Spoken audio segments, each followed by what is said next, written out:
ცოტა ხნის წინ გიგი უგულავამ საგანგებო განცხადება გააკეთა. იგი დღეს 12 საათზე მთაწმინდა კრწანისის სამმართველოშია დაბარებული. დაკითხვამდე რამოდენიმე საათით ადრე ქალაქის მერმა მიმართვა გაავრცელა.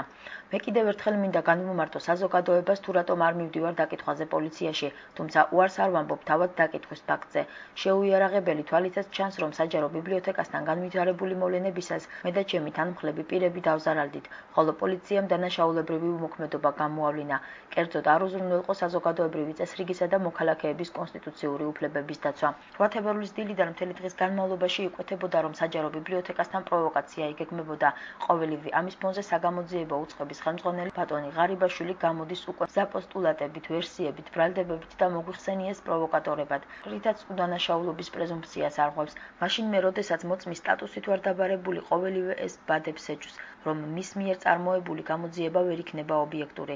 ეს ის გამოძიებაა, რომლის ფარგლებში პოლიციელის ხელის დარტყმისთვის ყოფილ პრემიერს 100 ლარიანი ჯარიმა შეუფარდეს და 2000 ლარიანი გირაოს სანაცვლოდ გათავისუფლდა პირი, რომელმაც დეპუტატ ქალბატონს ფიზიკური შეურაცხყოფა მიაყენა.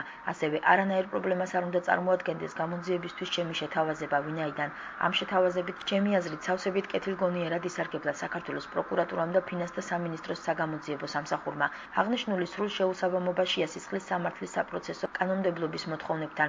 აქედან გამომდინარე ჩნდება ეჭვი, რომ შინაგან საქმეთა მინისტრი ცდილობს თავისი საქმიანი უსუსურობა და დანაშაულებრივი უმოქმედობა გულადი საქციელით გადაფაროს, რომ ის პრინციპულია ქალაქის მერისა და დეპუტატების მიმართ და რომ თითქოს შეუძლებელია ჩვენი დაკითხვა სხვა ადგილას განხორციელდეს.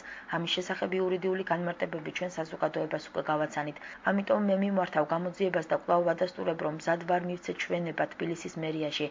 ამასთან მათ შეუძლიათ სისხლის სამართლის საპროცესო კოდექსის 175 მუხლის შესაბამისად მიმართონ სასამართლოს და თუ სასამართლო საკითხის განხილვის შემდეგ გამოიტანს დასაბუთებულ განაჩენებს პოლიციაში დაკითხვაზე ჩემი მისვლის აუცილებლობის შესახებ მე საჯაროდ ვაცხადებ, რომ დავემორჩილები მხოლოდ სასამართლოს ასეთ გადაწყვეტილებას. ამასთანავე კატეგორიულად მოვითხოვ იმისათვის, რომ საზოგადოებაში აღდგეს ნდობა წარმოებული გამოძიების მიმართ დაიკითხოს თავად ირაკლი ღარიბაშვილი და შინაგან საქმეთა სამინისტროს ყველა ის თანამდებობის პირი, რომელსაც კანონით ევალებოდა ადგილზე წესრიგის დაცვა, რაც მათ ვერ უზრუნველყვეს.